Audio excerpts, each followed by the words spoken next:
The silent guardian awakens.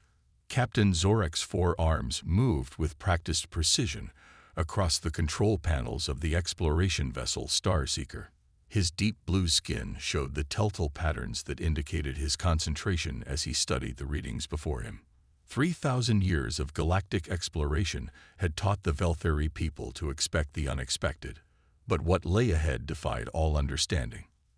The Kepler 442 system had been marked as dead space for over a millennium. No planets, no resources, nothing but empty void between dying stars. Yet here they were, staring at sensor readings that made no sense. Something massive lurked in the darkness, something that shouldn't exist. "Captain, the long-range scanners are picking up an artificial structure," reported Dr. Liana Kess from her specialized water-filled workstation. The near-eyed scientist's translucent fins fluttered with excitement as she processed the incoming data. "The size readings are extraordinary. Whatever it is, it's larger than our biggest space stations." Security Chief Grax, a towering saurid with scales that shifted color based on his mood, approached the command center. His reptilian features showed deep concern as he examined the tactical displays. "Sir, I strongly advise caution. Anything that large, hidden in dead space, could be a trap or an ancient weapon system." Zorek nodded, understanding his security chief's concerns. In his 2 centuries of command, he had learned to balance curiosity with prudence. The galaxy was full of remnants from long-dead civilizations, most of them dangerous to the unwary. Yet something about this discovery felt different, important. "Take us in slowly, minimum power," Zorek ordered. "I want full spectrum analysis of whatever we're approaching. If it shows any sign of hostile activity, we retreat immediately." As the Starseeker moved deeper into the system, the mysterious object resolved into something that took their breath away. Floating in the eternal night was a ship of impossible proportions. 5 kilometers long and nearly 2 kilometers wide, its dark hull seemed to absorb light rather than reflect it. The design was unlike anything in the galactic databases, featuring flowing curves that suggested both organic growth and precise engineering. Dr. Kess's excitement was palpable as she studied the structure. "Captain, the architecture is completely unknown. The materials appear to be some kind of adaptive metal that responds to environmental conditions. The energy readings are minimal, but there's definitely something active inside that vessel. Any signs of life?" Zorek asked, though he suspected he already knew the answer. "Nothing on conventional sensors, but there's some kind of low-level electromagnetic activity throughout the ship. It's almost like a sleeping heartbeat." The bridge fell silent as they contemplated the implications. Ships this size required enormous crews, yet their sensors detected no life signs. The vessel showed no damage, no signs of battle or catastrophic failure. It simply waited in the darkness, as if it had always been there. Grax's scales shifted to a warning orange. "Sir, I'm detecting movement. Hull sections are changing. Some kind of external reconfiguration is taking place."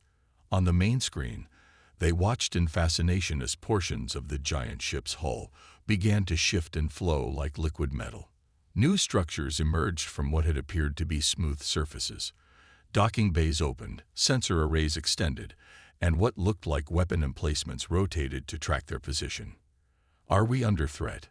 Zorek asked, ready to order an immediate retreat. "No, sir," Dr. Kess replied, her voice filled with wonder. "It's not targeting us. It's greeting us. Those aren't weapons, they're communication arrays. The ship is trying to establish contact." A new voice suddenly filled the bridge, speaking in perfectly clear galactic standard despite the obvious age of the vessel. The voice was warm, unmistakably organic, yet somehow more than biological. "Unknown vessel, please identify yourselves. You have entered a restricted zone, but your approach suggests peaceful intent." "I am. Awakening after a very long sleep." Zorek straightened in his command chair, drawing on decades of diplomatic experience. I am Captain Zorak of the Galactic Exploration Corps vessel Starseeker. We detected your ship during a routine survey of this system. Are you in need of assistance?" There was a long pause, and when the voice returned, it carried a note of profound sadness mixed with ancient wisdom. "Assistance. Yes, perhaps that's exactly what we both need. Captain Zorak, I must ask you a question that may sound strange. What year is it by the old Terran calendar?" Dr. Kess quickly consulted her historical databases. "If you're referring to the extinct Earth civilization, it would be approximately 5,847 years since their last recorded presence in known space." Another pause, this one even longer. 5,000 years. They told me it might be that long, but experiencing it. "Captain, my name is Marcus Chen, though I am no longer entirely what I once was. I am the consciousness of this vessel, the last guardian of a civilization that chose transformation over extinction." The bridge crew exchanged shocked glances. Earth and its human inhabitants were the stuff of legend, ancient myths about a species that had briefly touched the galaxy before vanishing without a trace. Most modern civilizations considered them fictional, stories created to explain certain archaeological anomalies. "You're saying you're human?" Zorak asked, his voice carefully controlled despite his amazement. "I was human, yes. Now I am something more, and something less. I am the integrated consciousness of what was once Marcus Chen, merged with the artificial intelligence of this vessel. I am the Prometheus, and I have been waiting in the darkness for signs that the galaxy was ready to face what is coming." Dr. Kess leaned forward in her tank, her scientific curiosity overriding her caution. "What happened to your people?" The historical records show humans simply disappeared from known space approximately 3,000 years ago. The voice that replied carried the weight of eons of sorrow and determination. "We didn't disappear, Dr. Kess. We evolved.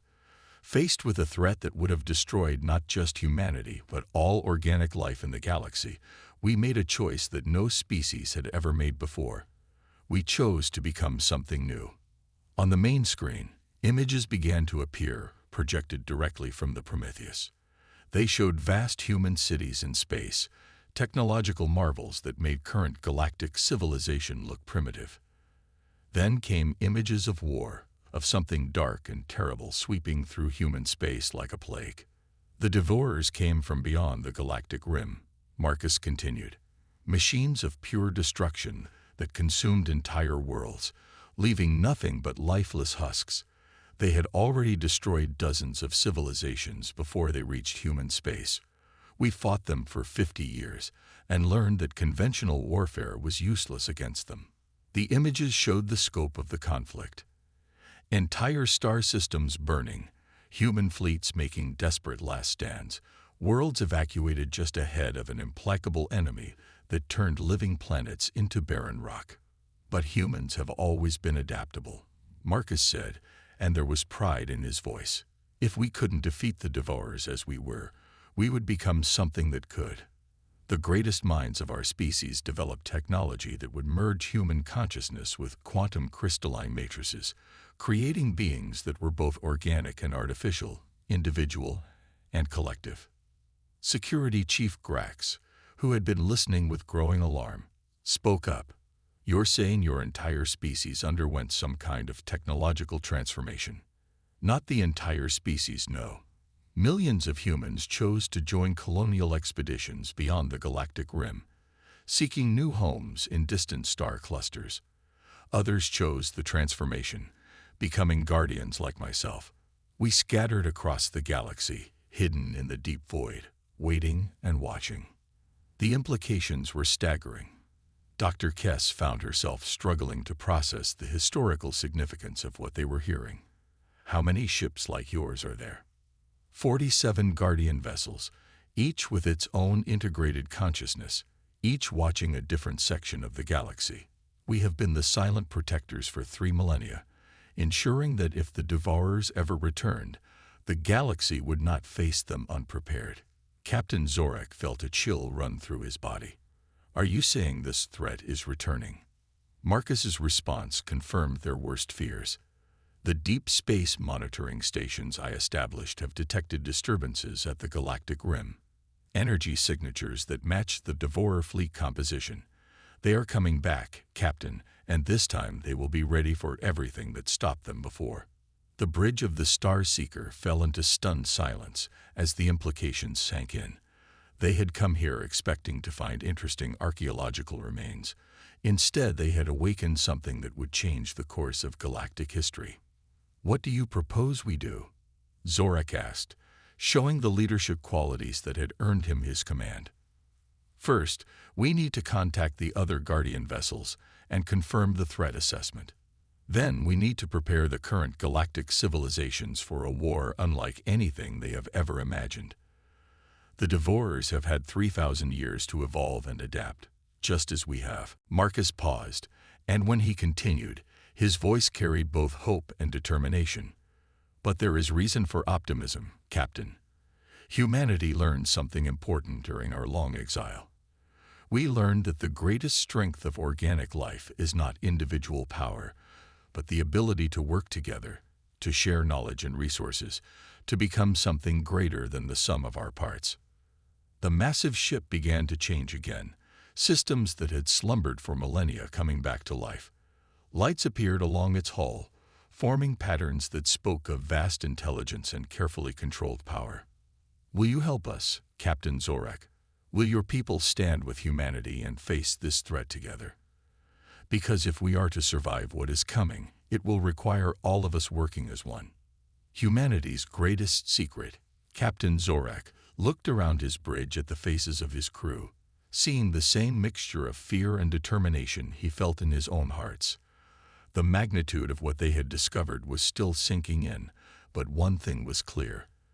They stood at a crossroads that would determine the fate of every living being in the galaxy. "Marcus, before we can answer that question, we need to understand exactly what we're facing," Zorak said, his forearms steady on his command console. "Show us everything." The response came not just as words, but as a direct transmission of information that bypassed their normal communication systems. Suddenly, the bridge of the Star Seeker was filled with holographic displays, showing star charts, tactical analyses, and historical records that had been hidden for 3,000 years. Dr. Kess gasped as she absorbed the data flowing through her workstation. "Captain, the scope of this is incredible. The Prometheus has been monitoring not just this sector, but gathering intelligence from across the entire galaxy. The network of information they've compiled makes our most advanced databases look like children's toys." The holographic Marcus Chen materialized on their bridge, appearing as a tall human figure with kind eyes that held the wisdom of ages. His image flickered occasionally, reminding them that he was no longer entirely organic, but his presence felt remarkably alive and warm. "What you're seeing represents 3 millennia of careful observation and preparation," Marcus explained. "Every Guardian vessel has been collecting data, developing new technologies, and preparing for the day when the Devourers would return. We have not been idle." Security Chief Graxt studied the tactical displays with professional interest, his scales shifting to colors that indicated deep concentration. "These weapon systems you've developed, they're based on principles our science doesn't recognize. How is that possible?" Marcus smiled, an expression that seemed strange on the face of what was essentially an artificial projection, yet somehow completely natural. "One advantage of merging human consciousness with quantum crystalline matrices is that it allows for thinking in ways that purely biological or purely artificial minds cannot achieve. We exist partially outside normal spacetime, which gives us access to energy sources and physical laws that conventional science hasn't discovered yet." To demonstrate, the Prometheus began to display its capabilities. The massive ship moved through space without any visible propulsion system, manipulating gravitational fields with elegant precision. Sections of its hull became transparent, revealing internal structures that defied conventional engineering. Energy patterns flowed through crystalline networks that seemed to exist in more than 3 dimensions. "My God," Dr. Kess whispered, her scientific worldview expanding to accommodate possibilities she had never imagined. You're manipulating space-time itself. The power requirements alone should be impossible." "Nothing is impossible," Marcus replied gently. "It's simply a matter of finding the right approach. Humans have always been good at that, looking at problems from angles that others miss, finding solutions that seem obvious once you see them." Captain Zorek leaned forward, his diplomatic training helping him focus on the crucial questions. "Marcus, you said there are 47 Guardian vessels. Are they all like you? Merged human consciousness with advanced technology?" "Each Guardian chose their own path," Marcus explained. "Some, like myself, integrated completely with their vessels. Others maintain more of their human form while gaining technological enhancements. A few chose to become pure information, existing as living data that can manifest physically when needed. We are still human, but we have become human unlimited by biological constraints." Marcus's expression grew somber as he called up historical records from the final days of the human Devourer War. When you're facing complete extinction, you discover that survival requires courage beyond anything you thought possible. Our children were dying, our worlds were burning, and conventional weapons were useless against an enemy that turned our own technology against us. The holographic displays showed the last great battle of the war, where human fleets made a desperate stand at the edge of their core systems. The Devourers appeared as writhing masses of dark energy that corrupted everything they touched, turning human ships into twisted mockeries of their original forms. "We realized that the Devourers' greatest weapon was their ability to corrupt and control technology," Marcus continued. "But they had never encountered consciousness that existed simultaneously in biological and quantum crystalline forms. We became something they couldn't corrupt, couldn't control, couldn't even fully understand." Security Chief Grax's military background helped him grasp the strategic implications. "You're saying that your transformation gave you an advantage in combat against these Devourers?" "More than an advantage," Marcus replied. "It gave us the ability to fight them on equal terms. The Guardian vessels aren't just ships. We're weapon systems designed specifically to counter Devourer technology. Every system, every weapon, every defensive measure was developed through careful study of our enemy's capabilities. To illustrate, the Prometheus activated its combat systems, the space around them filled with energy patterns that seemed to exist in multiple dimensions simultaneously. Weapon arrays emerged from the ship's hull, but they weren't conventional energy weapons or projectile systems. They appeared to be devices that could manipulate the fundamental forces of reality itself."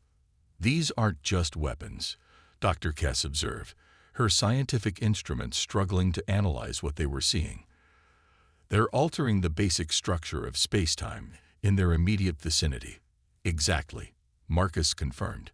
"The Devourers exist partially outside normal reality, which is what makes them so difficult to fight using conventional means. Our weapons operate on the same principles, giving us the ability to engage them directly." Captain Zorek absorbed this information while considering the broader implications for galactic security. "Marcus, you said the Devourers are returning. How much time do we have to prepare?" The holographic displays shifted to show deep space monitoring data collected over the past several months. Energy signatures that resembled massive fleets were moving slowly but steadily toward the galactic rim, still years away but definitely approaching.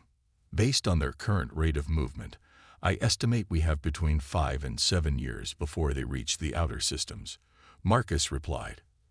"That may seem like a long time, but preparing the galaxy for this kind of threat will require unprecedented cooperation between species that have never worked together before."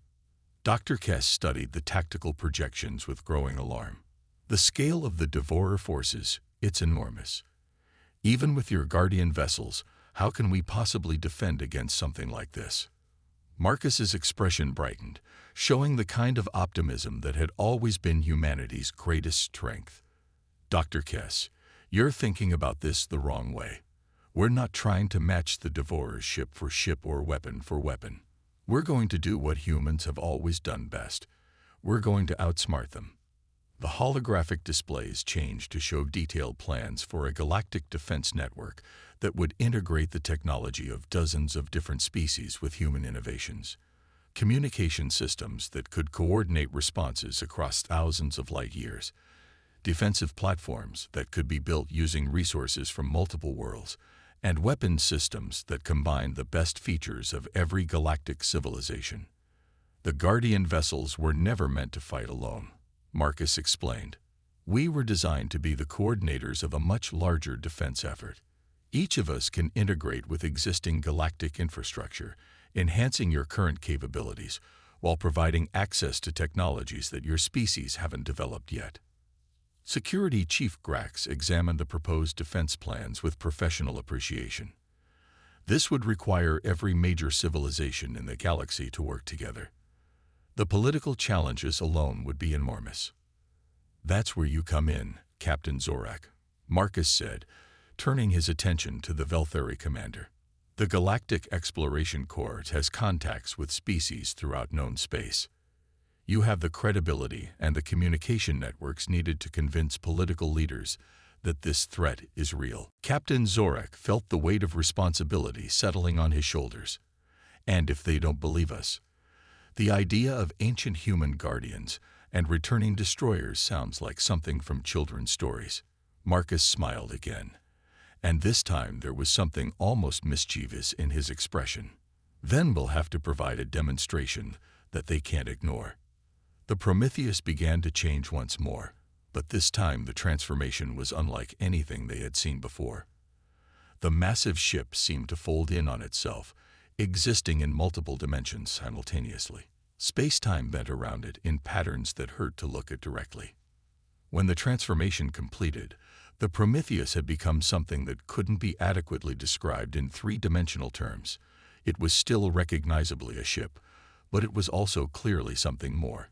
A manifestation of technology so advanced that it seemed almost magical. This is just one Guardian vessel, Captain, Marcus said quietly. Imagine what 47 of us could accomplish working together.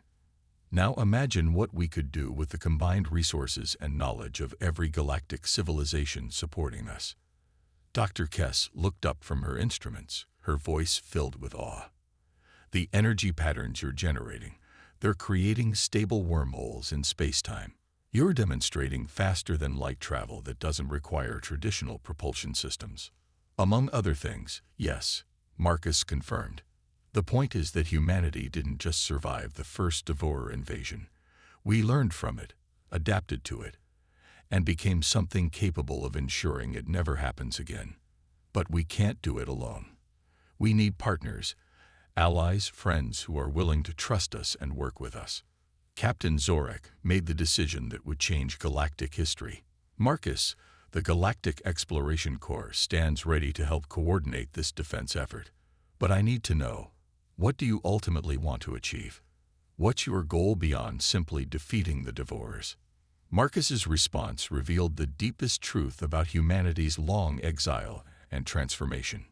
Captain, for 3,000 years, we've been guardians watching over a galaxy that didn't know we existed. We've seen civilizations rise and fall, watched species learn to work together, and then fall apart again. We've been alone with our responsibilities and our memories of what we used to be. The holographic human looked around the bridge at the faces of the alien crew who had become the first to know humanity's greatest secret. What we want is to come home. Not to dominate or control, but to be part of the galactic community again. To share what we've learned and learn from what others have discovered. To be friends and allies instead of hidden guardians. Dr. Kess found herself moved by the profound loneliness in Marcus's words. You've been protecting us all along, haven't you? Even though we never knew you existed. It's what humans do, Marcus replied simply. We protect the things we care about, even when it costs us everything. But now, for the first time in 3 millennia, we don't have to do it alone.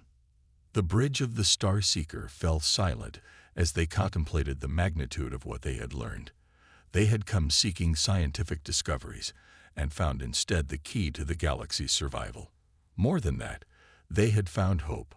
Hope that the greatest challenges could be overcome when different species work together. Hope that even the most profound transformations didn't have to mean losing what made them who they were. "So," Captain Zorek said finally, "where do we begin?" Marcus Chen, the last human guardian, smiled with genuine warmth. "We begin by going home."